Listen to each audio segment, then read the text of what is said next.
Tuhan. Tentu pada hari ini kita tidak kuliah umum, kita belajar bersama, kita sharing. Bapak Ibu, tentu tadi adalah mengawali sebuah perkenalan. Ya. Pepatah mengatakan tidak kenal maka tidak menyapa, tidak boleh sayanya. Bapak Ibu sekalian, maka tadi adalah awal langkah kita berkenalan. Ya.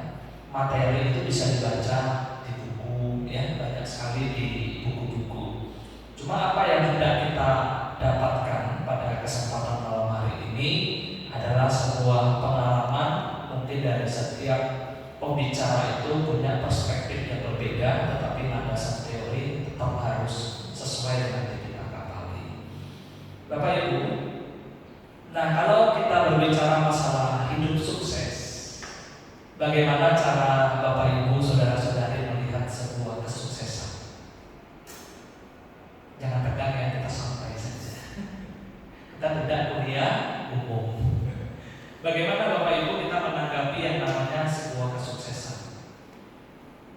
Ada yang tahu? Boleh acung tangan. Siapa yang tahu? Sukses tidak harus kaya secara materi, meskipun itu memang perlu secara duniawi. Sukses tidak perlu kita memiliki pangkat yang tinggi, meskipun itu memang sesuatu yang dikejar oleh manusia pada umumnya.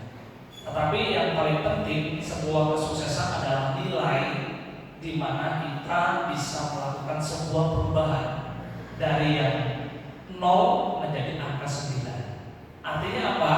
Karir kita, usaha kita, profesi kita itu menanjak, bukan justru menurun. Demikian pula perkembangan spiritual. Begitu pula bagaimana kita setelah belajar dhamma itu meningkat grafiknya atau turun. Nah itulah yang ditolak ukur arti sebuah sukses. Jadi sekali lagi, sukses bukan terlepas dari harta, terlepas dari jabatan, terlepas dari segala bentuk apapun, tetapi di sini adalah nilai sebuah perubahan yang terjadi. Lebih baik tentunya. Bapak Ibu sekalian yang berbahagia, kalau kita berbicara masalah kesuksesan, berarti di situ ada perubahan yang terjadi. Perubahan apa yang terjadi? Perubahan yang lebih baik. Nah, terus pertanyaannya muncul Bapak Ibu yang berbahagia. Setelah kita berhasil, setelah kita sukses, apa yang hendak kita berikan kepada orang lain? Kadang-kadang kalau kita melihat di luar sana ya, di mana-mana dikatakan tidak di sini. Kalau di sini nanti takut besok nanti tidak dikasih makan. Ya, di mana-mana. Kadang-kadang orang sudah sukses, orang sudah berhasil, dia lupa dengan orang yang pernah membantu dia. Bahwa kalau kita boleh katakan Bapak Ibu secara dhamma, kita bisa ada saat ini, berarti pasti tentunya ada orang sebelumnya atau ada orang di sekitar kita yang mendukung akan keberhasilan kita. Baik, siapa berarti? Salah satunya bahkan pembantu rumah tangga pun dia punya jasa membantu kita. Bahkan supir sekalipun punya jasa membantu kita. Artinya apa? Kita perlu memanusiakan manusia. Nah inilah arti sebuah kesuksesan. Mari Bapak Ibu kita lihat bagaimana cara praktek hidup sukses. Ya, jadi Bante bukan seorang bisnismen yang mempresentasikan sukses, tiap hidup sukses dengan berbisnis, tetapi Bante mengajarkan bagaimana kiat hidup sukses dengan berinvestasi kebajikan secara agama Buddha, berlandaskan Wiyada Paja Sutta Anuttara Nikaya. Ya, Bapak Ibu kita saksikan. Pertama, Bapak Ibu ingin sehat atau tidak? Yang ingin angkat tangan. Tentu semuanya pengen ya, termasuk Bante juga pengen sehat, ya kan? Ada yang pengen sakit, angkat tangan. Enggak ya? Tetapi pertanyaannya, bisa nggak kita mengelak dari rasa sakit? Tidak ya? Kita tidak mau sakit, ya tidak bisa. Tentu pasti kita harus mengalami sakit. Sakit itu wajar untuk Bapak Ibu, betul nggak? Wajar ya? Tapi bisa nggak kita mengatasi penyakit? Caranya? Nah, kita akan muncul pertanyaan caranya. Tidak mau sakit, tidak mau tua, tidak mau mati, bisa Bapak Ibu? Bisa. Caranya bagaimana? Jangan mau lahir.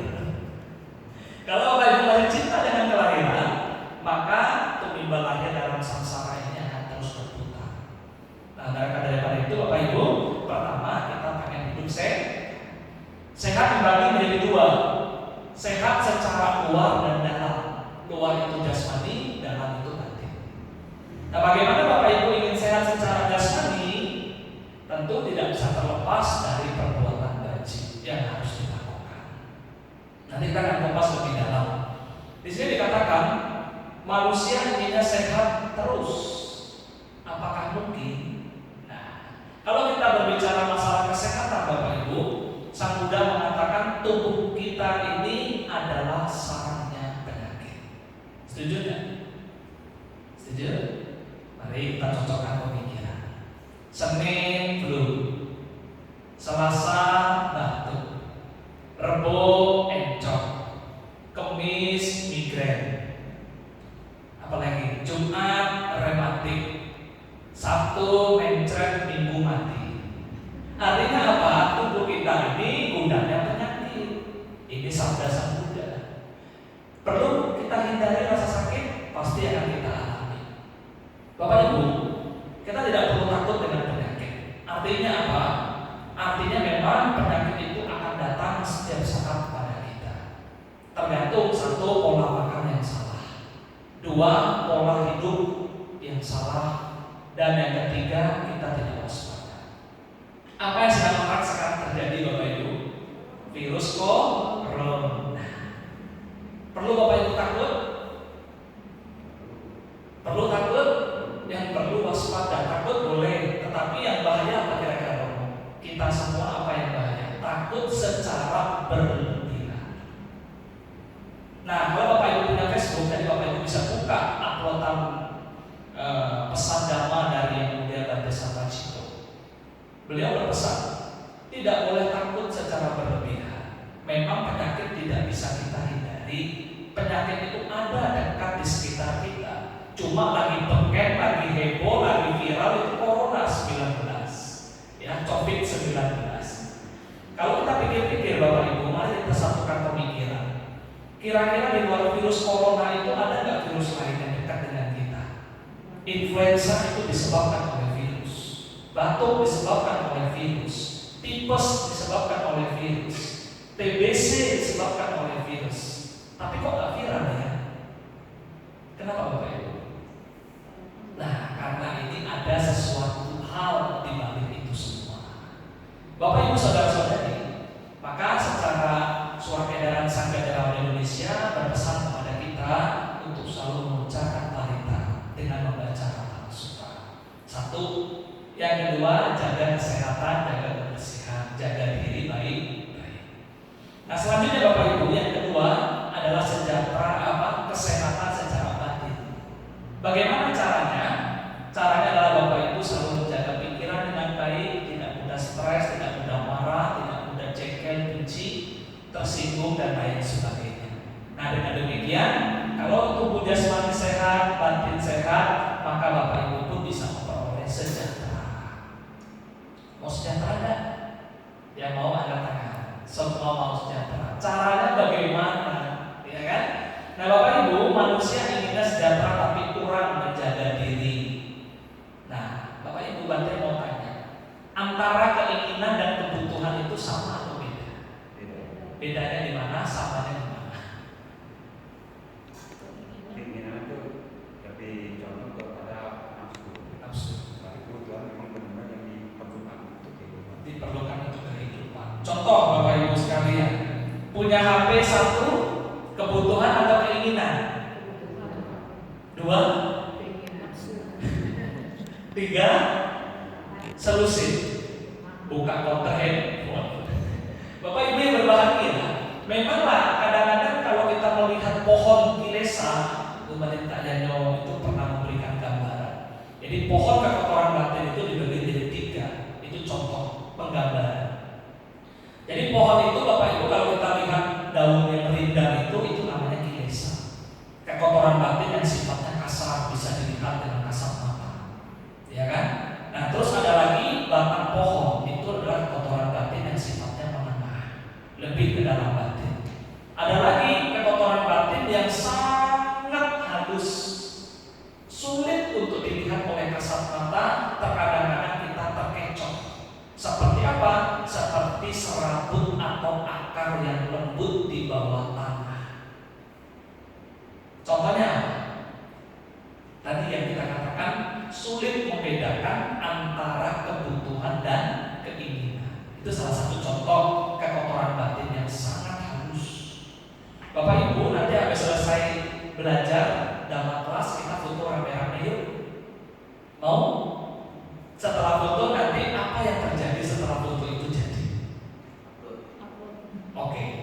upload akan lihat wajahnya masih. Betul atau tidak? Ternyata itu juga salah satu dari kekotoran batin yang halus. Ngeri ya? Ternyata ngeri sekali. Itu pun batin baru tahu dari ceramah Dhamma Bante Tirtayadi bahwa itulah kekotoran batin yang sangat halus tanpa kita sadari. Oke Bapak Ibu, terus ya. Karena kita ada ego di situ muncul. Karena ingin melihat diri kita. Batin tidak, batin masih punya ego. Jadi kadang-kadang batin juga foto, waduh kok kepalanya miring ya, kok jubahnya kurang rapi ya. Tanpa disadari ternyata batin juga masih punya kekotoran batin. Tapi ego itu, kekotoran batin itu kan tidak merugikan, tidak menjelekkan. Iya, memang maka dikatakan oleh Sang Buddha itu bagian yang sangat halus. Merugikan karena di situ kalau dibiarkan pelan-pelan itu akan membuat ego semakin tinggi karena menganggap aku dan aku. Jadi lebih kesifat anatta. Gitu ya. Jadi memang ini ada sesuatu hal yang mungkin menurut Bapak Ibu yang baru ya, baru pertama didengarnya. Jadi memang kekotoran batin dibagi menjadi 3, kasar, menengah, dan lembut. Halus sekali. Nah, salah satunya kita melihat foto kita itu salah satu contoh yang gampangnya seperti itu. Mungkin begitu Ibu ya. Oke, kita lanjut ya. Nanti ada sesi tanya jawab setelah ini ya. Tidak apa-apa. Bapak Ibu boleh tampung pertanyaan ya, biar seru sampai pagi kita begadang ya. Dan Bapak boleh tanya. Selanjutnya Bapak Ibu, setelah itu Bapak Ibu pengen umur panjang, betul tidak? Siapa yang mau umurnya pendek? Saya rasa tidak ada yang mau. Semua pengen umurnya panjang. Dunia. Bagaimana caranya umur kita panjang? Tentu harus dimulai dari diri kita. Bagaimana kita happy, bagaimana kita tidak stres, bagaimana cara makan kita baik, sehat, pola lingkungan, pola hidup kita sehat. Nah, ini semua adalah hukum sebab akibat yang saling berhubungan membuat kondisi kita menjadi umur panjang. Nah, selanjutnya Bapak Ibu sekalian, surga. Ini ada dalam antara nikaya jenis-jenis keinginan manusia. Yang mau masuk surga angkat tangan. Semua pengen, ya kan? Kenapa pengen? Pertanyaannya, karena di situ bahagia, dijanjikan ada emas. Dia pengen bahagia. Kalau istilahnya ada hal-hal yang sangat istimewa di alam surga. Pertanyaan batin Bapak Ibu, apakah surga adalah tujuan utama umat Buddha? Tidak. Terus nibbana.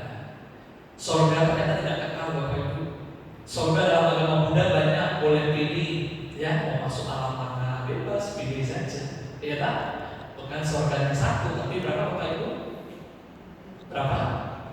26, ada alam dewa dan Brahma. Banyak Bapak. Tetapi yang Sang Buddha katakan tujuan tertinggi agama Buddha adalah nibbana. Apa itu nibbana? Pembebasan yang sejati, kebahagiaan yang sejati. Kalau para dewa, para Brahma masih bisa tua, sakit, dan mati. Tapi kalau nibbana sudah terbebas dari materi, begitu mencapai nibbana lepas semuanya. Nah, itu ya Bapak Ibu ya, kita nanti akan masuk ke sesi tanya jawab saja lebih mantap, ya kan? Tinjauan umum apa yang harus manusia dapatkan dalam hidupnya? Pertama adalah kebahagiaan duniawi. Kebahagiaan secara duniawi yang terkadang perlu manusia kejar adalah sebuah kesejahteraan, baik itu secara harta, tahta, dan pasangan, yang tidak bisa terlepas dari kehidupan manusia berumah tangga. Nah Bapak Ibu saudara-saudara yang berbahagia, terkadang-kadang banyak manusia yang terikat oleh tali indriawi, mata terbelenggu, ya, melihat yang enak-enak, mau, begitu tidak enak tidak mau, mendengarkan cacian tidak mau, begitu mendengarkan pujian mau, begitu mencium yang bau busuk menolak, mencium parfum wangi-wangian dia melekat. Makanan yang hojek uyau, pu hojek uyau niat. Kan begitu. Artinya apa? Makanan yang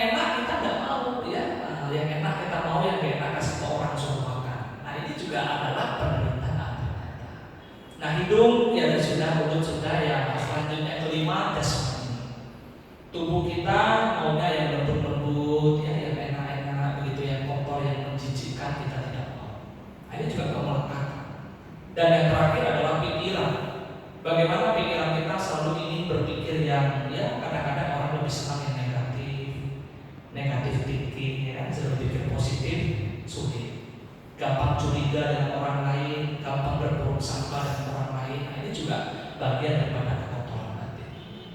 Nah, Bapak Ibu sekalian berbahagia, itulah dikatakan secara manusiawi, secara duniawi bahwa manusia itu mengejar yang namanya tadi hal-hal yang menyenangkan, ya. Padahal hal-hal yang menyenangkan itu justru mengikat seseorang malah lebih dalam, lebih terikat dengan kencang bahwa kemelekatan, keserakahan, kekotoran batin akan semakin kuat. Ya, kita lihat bagaimana Bapak Ibu. Nah, Bapak Ibu pernah merasa gagal dalam hidup? Atau lupa?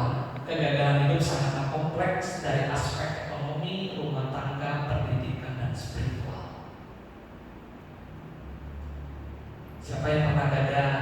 Yang sedikit saja, yang kecil. Satu yang pernah gagal, 2, 3, sudah pernah semua ya, hampir rata-rata pernah gagal.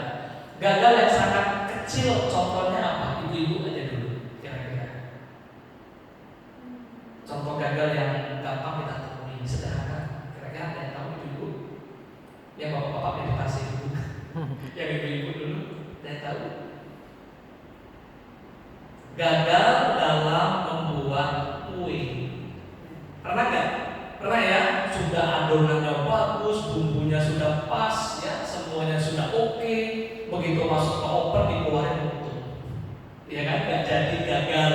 Itu contoh yang sederhana. Ya. Contoh yang lebih agak setinggi, agak sedikit lebih tinggi, gagal ekonomi secara finansial. Nah, gagal akhirnya usahanya kolaps, orangnya juga ikut kolaps. Artinya apa? Di situ terjadi sebuah kegagalan dalam sebuah usaha. Kadang-kadang orang juga pernah terjadi demikian. Yang selanjutnya ada kegagalan dalam rumah tangga. Ya, suami istri cerai, terjadi perceraian, terjadi percekcokan, terjadi kekerasan dalam rumah tangga, anaknya kabur, terlibat narkoba, ya, dan lain sebagainya. Selanjutnya pendidikan anak tidak didukung, ya, sehingga anak menjadi tidak sekolah, menjadi brutal, salah pergaulan, bebas di luar sana, akhirnya terjerat dengan narkoba dan lain sebagainya. Dan yang terakhir yang sangat kita takutkan yang sampai terjadi adalah kegagalan secara spiritual. Artinya apa kegagalan secara spiritual? Ya, gagal dalam membina diri, malas melihara, tidak mendengarkan dhamma, hidupnya di luar sana yang tidak menjalankan sila, tidak mau berdana, ya juga cara meditasi. Artinya Bapak Ibu sekalian, nah jauh dari dhamma hidupnya tidak akan bahagia. Jadi bagaimana kita hidup di dalam dhamma, melangkah di jalan dhamma, mempraktekkan dhamma akan mendapatkan hasil. Nah, inilah secara gampangnya, ya. Bapak Ibu, catatan harian yang perlu Bapak Ibu buat dalam diri kita adalah manusia punya rencana, anicca pun tak terelakkan. Bapak Ibu punya rencana, punya planning, tapi jangan lupa anicca itu selalu menggoda. Artinya kalau Bapak Ibu sudah buat di catatan, ya, maka nanti buat kata-kata bijak. Manusia punya rencana, maaf ya Bapak Ibu kalau agama mengatakan Tuhan punya kehendak, ya. Nah, jadi nanti rubah, manusia punya rencana, anicca pun tak terelakkan. Bapak Ibu kalau punya rencana pernah nggak anicca di situ bekerja? Kadang-kadang gagal, tidak tercapai, ya. Punya rencana yang bagus, ya, tidak terlaksana. Contohnya hari ini tadi Bante mau diajak kemana, Romo? Yang sempat kita tidak jadi Romo, si Gutang, ya. Nah coba kalau Bante tadi punya ego di situ, wah kenapa sih nggak kesana? Ya kan, padahal kita sudah punya planning ya Romo, ya. Tapi apalah daya karena anicca bekerja. Kenapa anicca bekerja? Waktunya tidak cukup, jadi Bante harus kembali. Nah contohnya apa? Bapak Ibu coba katakan siapa yang punya rencana selalu gagal, kadang-kadang kandas, tidak tercapai. Pernah punya? Pernah sakit hati? Pernah marah? Nah inilah bahwa anicca di situ ternyata bekerja. Ya. Nah Bapak Ibu, anicca dalam hidup manusia itu adalah sesuatu hal yang kita rencanakan itu tidak semulus apa yang kita harapkan. Kadang-kadang kita melihat jalan tol itu mulus, ternyata tidak mulus, ada ceklongan-ceklongannya. Indonesia akan ceklongan. Ada gelombang-gelombang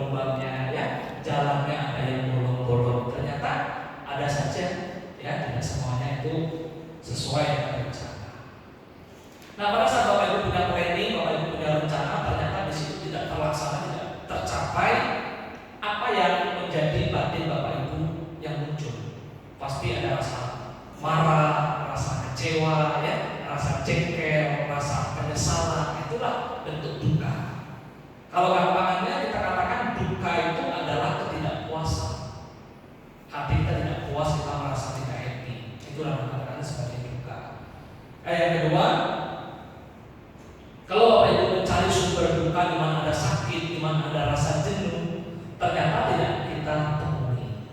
Nah, kalau Bapak Ibu sering ikut retreat meditasi, pada saat Bapak Ibu itu duduk sakit, ya pernah tidak Bapak Ibu merasakan itu? Duduk meditasi sakit, ada rasa panas, rasa gatal, rasa apa ya? Ya nano-nano ya, kesemutan. Coba Bapak Ibu bertugas hari itu juga, detik itu juga mencari semutnya. Di mana? Sakitnya di sini berarti cari sampai ketemu inti yang kekal di mana titik koordinasi semut tadi. Ketemu enggak kira-kira? Enggak ya? Mau edukasiko? Nanti malam coba pulang dari puskesmas langsung praktek meditasi di rumah masing-masing. Duduk 1 jam jangan bergerak. PR ya? Mau? Tidak ada tanda-tanda kehidupan. Ya ini edukasiko. Boleh nanti pulang 1 jam di atas ranjang jangan bergerak. Nanti ada rasa sakit biarkan saja, jangan ganti posisi duduk. Di situ ada sakit ya, Bapak Ibu cari titik di mana rasa sakit itu muncul. Ternyata itu adalah anatta, tanpa inti yang kekal. Itu hanya persepsi. Toh ternyata setelah dibuktikan rasa sakit, rasa panas, rasa kesemutan itu akan kembali ke titik nol. Artinya apa? Akan kembali netral. Kalau Bapak Ibu pernah ikut retreat, itulah pengalaman yang Bante bagikan kepada Bapak Ibu sekalian. Ya, itu kita membuktikan anicca bukan anatta dari konsep meditasi. Bisa dipraktekkan. Lanjut ya Bapak Ibu ya. Tinjauan Buddhis, apakah saya bisa sejahtera? Bapak Ibu yang optimis bisa sejahtera anak-anak. 1, 2, 3 semuanya katakan. Tapi tidak ada yang pesimis ya. Nah, lebih baik lagi kita realistis. Oke, bagaimana caranya Bapak Ibu? Pertama ada 4 kesejahteraan duniawi yang sepatutnya untuk bisa dipenuhi. Yang pertama kerja keras. Bapak Ibu nanti mau tanya orang yang malas-malasan bisa sukses kan? Bisa sejahtera? Hanya berpangku tangan menunggu orang lain memberikan bisa? Tidak. Tentu Sang Buddha mengatakan harus kerja keras dengan keringat yang bercucuran di dahi, dengan usaha yang benar tanpa merugikan pihak lain. Yang kedua, setelah kita bekerja keras, kita punya cuan, kita ada jen, ada duit, ada keberuntungan, maka itu perlu Bapak Ibu jaga harta itu dengan baik. Dijaga bagaimana Bante? Dijaga dari pencurian, dijaga dari kebakaran, dijaga dari kebanjiran, dijaga dari hasil di mana nanti disita oleh raja. Ini ada di mana Bante? Ada di dalam niti ada suka. Ayo Bapak Ibu, jadi kalau kita sudah punya harta kekayaan, dijaga dengan baik supaya harta kita tidak hilang ya oleh bencana maupun disita oleh pemerintah atau oleh raja. Selanjutnya Bapak Ibu, selain kita mau sejahtera dari 2 hal itu, Bapak Ibu harus punya kalyanamita, hobeni.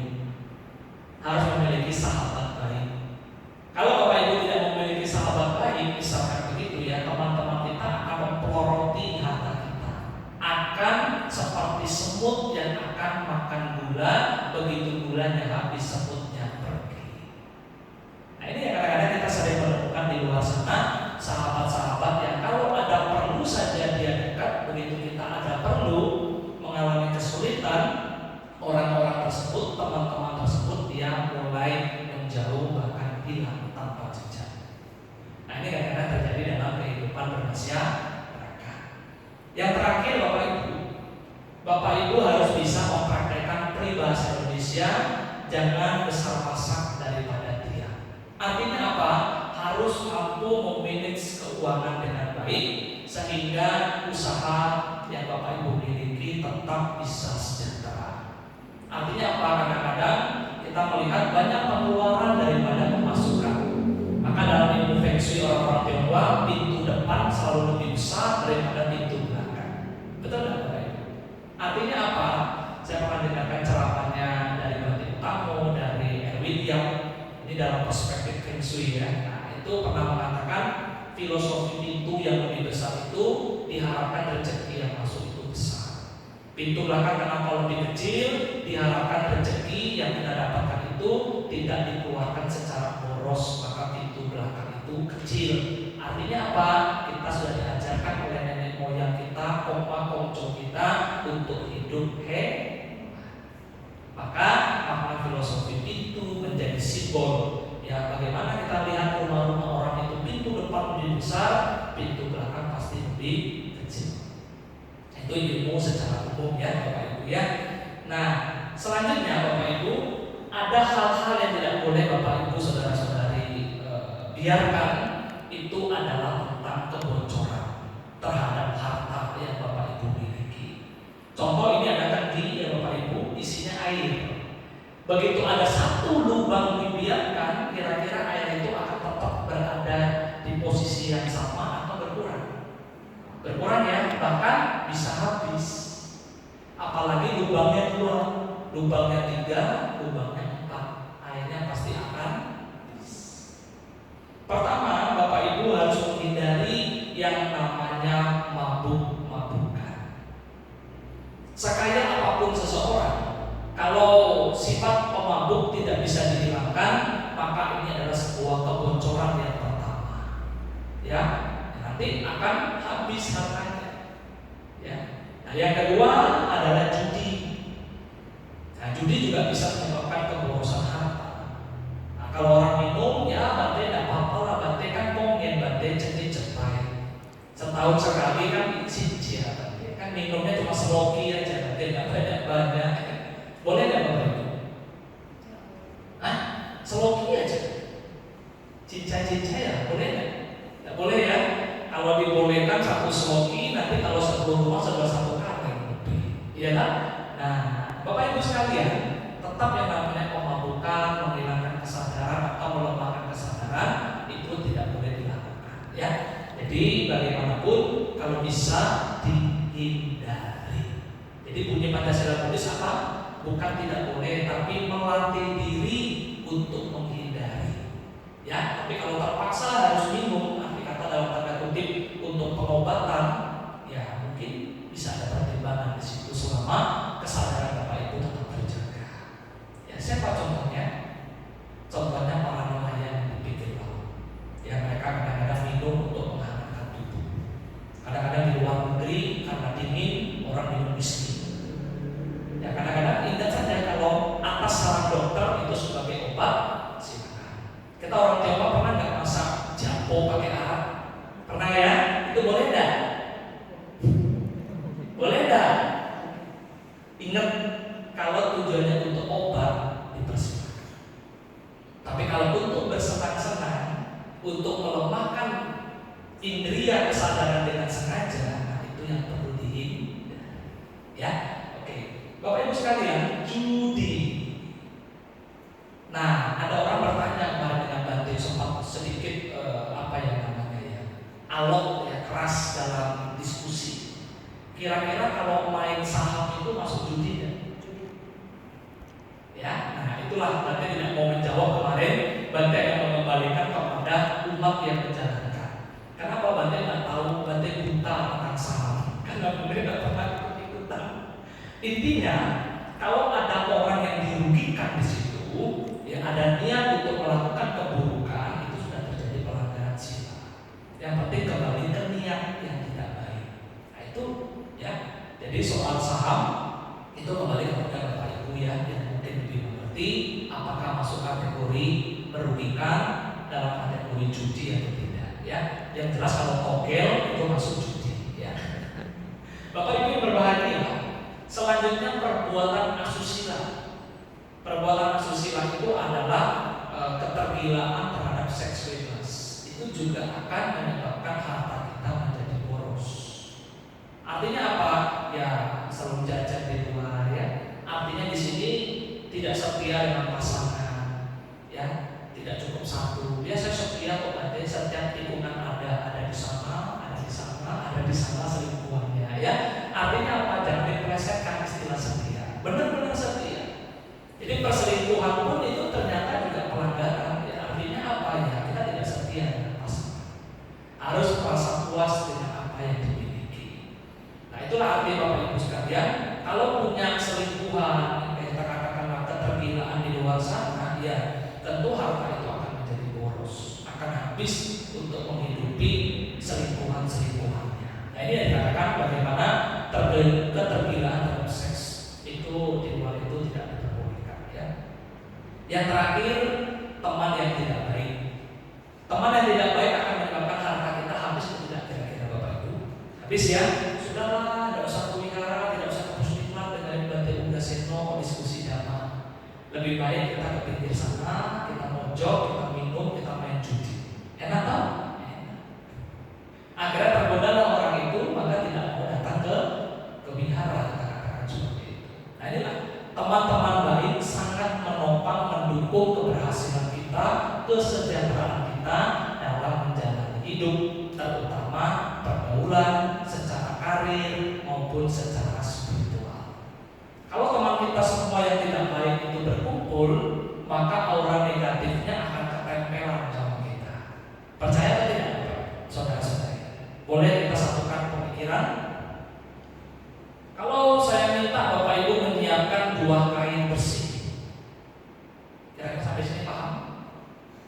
Instruksi Bante, siapkan 2 kain bersih, paham? Tolong dijawab, paham ya? Paham.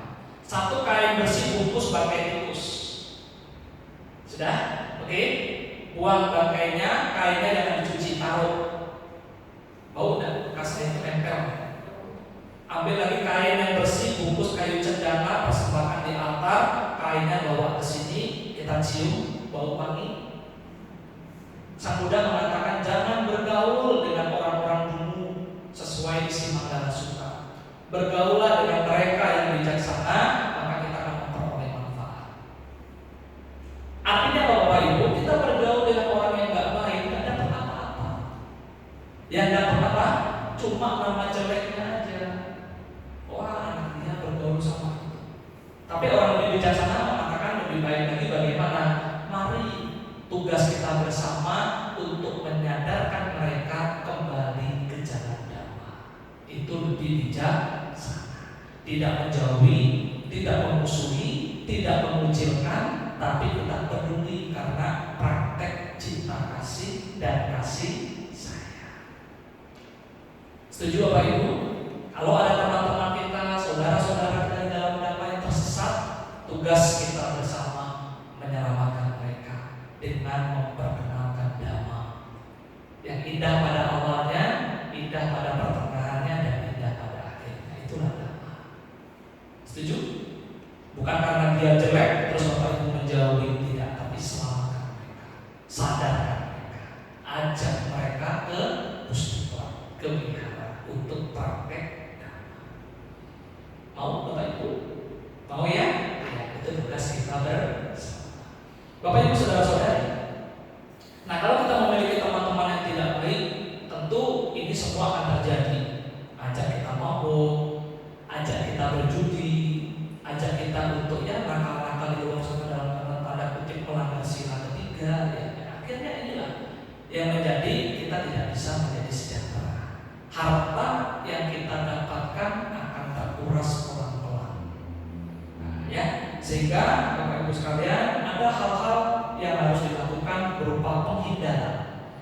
Ada kata bijak mengatakan bergaul dengan orang bijaksana, apabila engkau tidak menemukannya, maka berjalanlah engkau seorang diri untuk melatih batin yang terbaik. Ini ada di dalam kitab Dhammapada. Jadi kalau Bapak Ibu berjalan, misalkan mencari teman-teman baik, ternyata tidak menemukan, lebih banyak yang buruk daripada yang baik, Bapak Ibu jangan pernah takut untuk berjalan seorang diri, ya berkelana, ya untuk menyukseskan meniti karir seorang diri. Toh nanti juga pasti ada orang-orang yang baik yang dekat sama kita. Ya Bapak Ibu ya, kalau nanti misalkan Bapak Ibu lihat kok kanan kiri kok belum ya tidak apa-apa Bapak Ibu bisa menuntut dituntut, nggak bisa menuntut yang menuntut diri sendiri ke arah yang lebih baik. Setuju Bapak Ibu? Setuju ya? Oke, dari 4 hal itu perlu dihindari dalam kehidupan kita kalau pengen hartanya utuh. Kalau pengen airnya di dalam kendi tetap terisi, maka jangan biarkan kendi itu retak atau bocor. Setuju? Dijaga kendinya dengan baik. Lanjut ya. Sejahtera tertinggi. Di dalam Demam pada bab 6 ayat 79 dikatakan bahwa ia yang mengenal damai akan hidup bahagia. Dengan pikiran tenang, orang bijaksana akan selalu bergembira dalam ajaran yang dibabarkan oleh para ahli. Nah, Bapak Ibu sekalian, Sang Buddha pernah berpesan, artinya apa? Sang Buddha telah menunjukkan jalan, kita yang harus melalui. Ya, bagaimana barang siapa yang melangkah di jalan Dhamma, dia akan hidup bahagia, terbebas dari jerat mara yang mencekamnya. Itu ada di dalam Magga Dhammapada. Ya, Bapak Ibu sekalian. Bapak Ibu, nah, sejahtera untuk saat ini cukup tidak kira-kira? Bapak Ibu misalkan punya harta, punya tabungan, kerjanya mantap, usahanya besar, temennya sudah baik, bisa memanage keuangan dengan baik, kira-kira sudah cukup? Belum ya, itu sejahtera untuk saat ini. Bapak Ibu perlu membangun sejahtera yang akan datang. Caranya bagaimana Bante? Itu ada 4 Bapak Ibu. Mari kita lihat. Jadi sejahtera yang jangka panjang itu selain 4 secara materi, ada yang perlu Bapak Ibu bangun, harta di dalam batin. Yang tidak akan bisa dicuri oleh orang, yang tidak akan bisa dibakar oleh api, yang tidak akan bisa terbawa oleh banjir, dan tidak akan bisa disita oleh siapapun. Yaitu adalah 4 ini Bapak Ibu, harta kita yang sejati. Yang pertama Bapak Ibu perlu mempraktekkan yang namanya samasila. Bagaimana memiliki moralitas yang seimbang. Ya, itu kita mempraktekkan sila, menghindari pembunuhan, menghindari pencurian, menghindari perbuatan asusila, menghindari kebohongan, ya, menghindari minuman keras. Saya tidak bunuh kok Bante, tapi saya cuma nyiksa. Sama enggak? Ya, sama-sama yang harus dihindari. Bante saya tidak mencuri kok Bante, tapi saya korupsi. Juga tidak boleh, tetap harus dihindari. Saya tidak berasusila kok Bante, tapi saya cuma selingkuh dengan pasangan orang lain. Ya, tetap sama, harus dihindari. Ya. Oh, saya tidak berbohong Bante, tapi saya cuma gosip. Ya, masuk kategori juga. Dihindari. Ya. Saya tidak ini kok Bante, tidak minum minuman keras gitu kan. Tapi pakai narkoba, sama saja, harus dihindari. Bapak Ibu, ternyata Pancasila Buddhis itu adalah sifatnya pasif, perbuatan yang pasif. Artinya apa? Bunyinya adalah menghindari. Nah, bagaimana Bapak Ibu ingin mengaktifkan 5 tadi? Pasangannya adalah pancadharma. Yang pertama apa Bapak Ibu?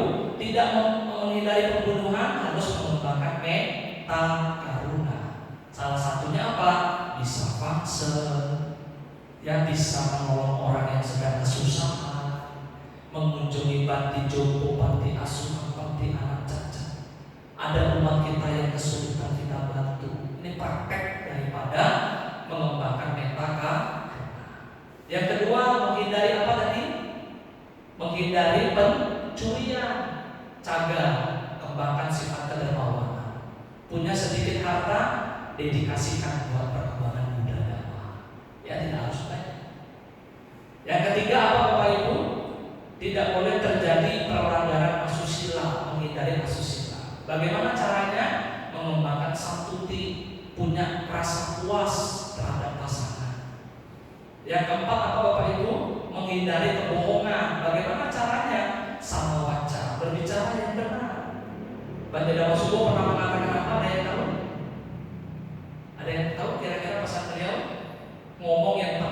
bukan yang penting mau. Nah, ini kembali kepada subasita cahya wajah. Berbicaralah dengan penuh keindahan. Artinya apa berbicara jujur. Sulit nggak kalau jujur Pak Ibu? Sulit, nanti kalau saya jujur dagangan saya nggak laku. Ya, Bapak Ibu jujur itu ternyata nggak sulit, cuma mau atau tidak saja. Ya. Dan yang terakhir, bagaimana menghindari minum minuman keras yang dapat menyebabkan lemahnya kesadaran dengan cara mengembangkan sati atau samadhi dengan baik, konsentrasi dengan baik. Nah, kita sudah berbicara masalah sila. Sila tidak cukup Bapak Ibu. Ada dua hal sebagai penjaga dunia yang perlu kita kembangkan, yaitu iri, malu untuk berbuat jahat, dan otapa, takut akan akibat dari perbuatan jahatnya. Nah, dengan demikian kita akan selamat. Orang mengatakan selamat dunia akhirat. Ya, selamat semuanya. Nah, Bapak Ibu saudara-saudari yang berbahagia. Nah, kalau kita sudah berbicara masalah iri dan otapa, menjalankan sila dengan baik, otomatis kita sudah terselamatkan. Nah, Sang Buddha mengatakan, barang siapa yang melaksanakan sila dengan baik di dalam Brahma Jala Sutta Nikaya, orang yang punya silanya baik, begitu dia berjalan seorang diri dia tidak akan takut. Ya, pada saat dia sakit dia akan tegar, tidak beralih keyakinan apapun walaupun diiming-imingi sesuatu. Ya, ini bahasa lagi saya tambah bumbunya sedikit biar sedap. Tapi Sang Buddha mengatakan di dalam sutta dia akan mantap dalam keyakinannya meskipun dia sakit. Yang ketiga, setelah meninggal dia akan terlahir di alam surga. Kenapa? Karena sila dikatakan silena sugati yati. Sila mampu menuntun seseorang untuk terlahir di alam sugati atau di alam surga. Apakah dengan sila juga bisa sampai di situ, Bante? Bisa lebih, bisa. Silena nibbudin yati. Sila mampu menuntun seseorang mencapai nibbana. Hebat ya sila Bapak Ibu, kekuatannya luar biasa. Maka Bapak Ibu yang pertama sila, yang kedua caga, kedermawanan. Bapak Ibu nanti kalau ada buku di situ, ya kalau nggak salah itu di bagian bawah sebelah kanan itu ada Kuddaka Nikaya. Bapak Ibu cari bagian kitab Vimanawatu Kuddaka Nikaya.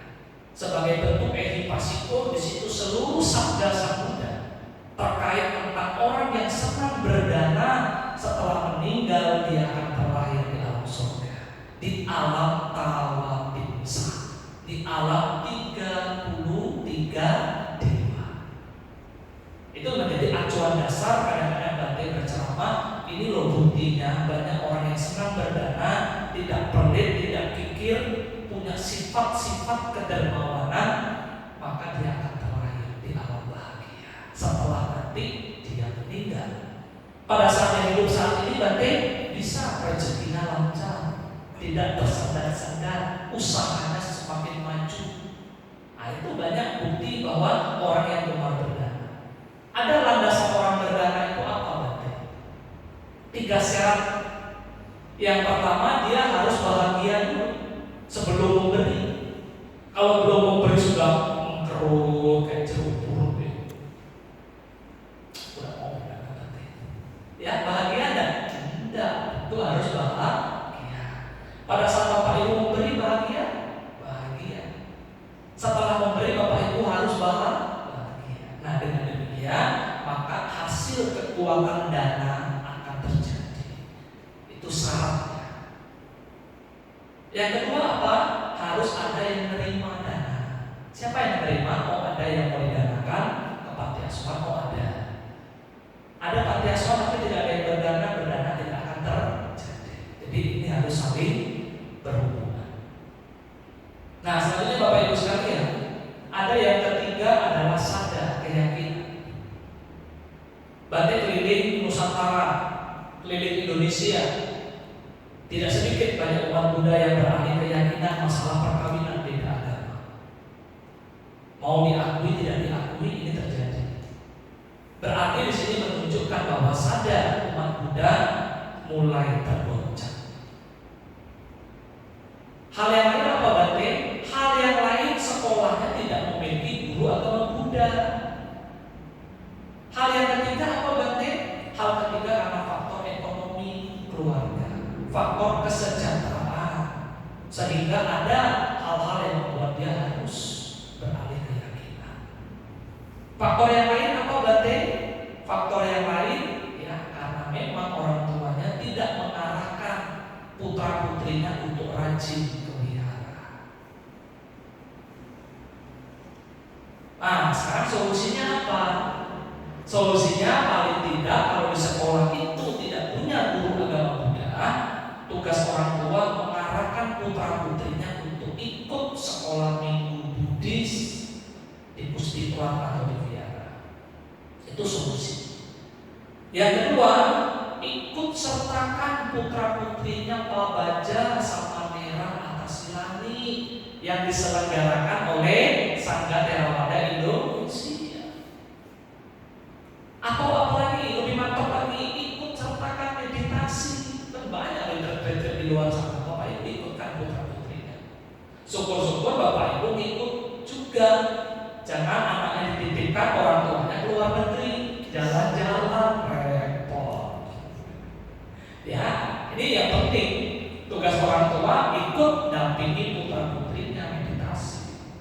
Biar sama-sama satu keluarga mendapatkan pengalaman meditasi. Nah, Bapak Ibu sekalian, dengan demikian sudah menjawab poin yang ketiga. Kalau sadar umat Buddha sudah meningkat, wihara kita pasti penuh. Karena apa? Sudah muncul kesadaran untuk datang ke wihara. Dan yang terakhir adalah samapan. Bagaimana kita membangun kebijaksanaan? Kebijaksanaan tidak akan datang begitu saja dari orang yang mungkin banyak pengalamannya, mungkin banyak membaca buku, meskipun pengalamannya banyak. Tapi Sang Buddha mengatakan kebijaksanaan yang sejatinya, yang sesungguhnya adalah bahwa nama yang banyak. Kebijaksanaan yang muncul dari hasil meditasi. Bagaimana cara kerjanya kebijaksanaan tadi? Gampang. Berbohong demi kebaikan boleh enggak? Tapi bagaimana di luar sana? Boleh ya? Boleh. Umumnya manusia mengatakan boleh. Mencuri demi kebaikan boleh? Di luar sana mengatakan boleh. Kenapa tidak? Tetapi secara agama Buddha tidak boleh. Mencuri tetap mencuri meskipun hasil curinya didanakan untuk berbuat baik, itu memiliki dua jalur karma yang berbeda. Ada sisi karma buruk, ada sisi karma baik. Tetapi tetap mana yang lebih dominan. Nah, itulah contoh. Panya itu seperti pisau Bapak Ibu. Kalau Bapak Ibu mengasah sila samadhi panya dengan baik, maka panya itu akan muncul dengan tajam, memilah, memilih, memotong mana yang tidak baik sebagai yang tidak baik, mana yang merugikan sebagai yang merugikan, mana yang menguntungkan sebagai yang menguntungkan, mana yang bermanfaat sebagai hal yang bermanfaat. Nah, itulah kegunaan dari kita memiliki panya. Ya, Bapak Ibu, tips untuk sehat: manfaatkan waktu. Time is money. Waktu adalah uang. Ya, kerja boleh kerja, tapi jangan lupa berbuat baik. Boleh mengumpulkan harta, tapi jangan pernah lupa mendedikasikan yang dimiliki untuk perkembangan Buddha Dhamma. Itu juga salah satu tips hidup sehat dan bahagia. Yang kedua, pikiran harus dijaga dengan baik. Jangan mudah stres, jangan mudah mengembangkan pikiran-pikiran buruk, supaya hati kita tetap tentram dan damai, hidup bisa bahagia. Ya, sekian dan terima kasih apa yang bisa Tante sampaikan. Sebagai kesimpulan, Bapak Ibu, hiduplah dengan bahagia, hindari segala hal yang tidak baik, kembangkan hal yang baik untuk bisa menjadi orang-orang yang sukses. Sebagai penutup yang ingin Tante sampaikan, payung tidak akan bisa memberhentikan hujan, tapi payung mampu menuntut seseorang melewati hujan untuk mencapai sebuah tujuan. Sekian dan terima kasih. Berarti ucapkan selamat malam. Namo Buddhaya.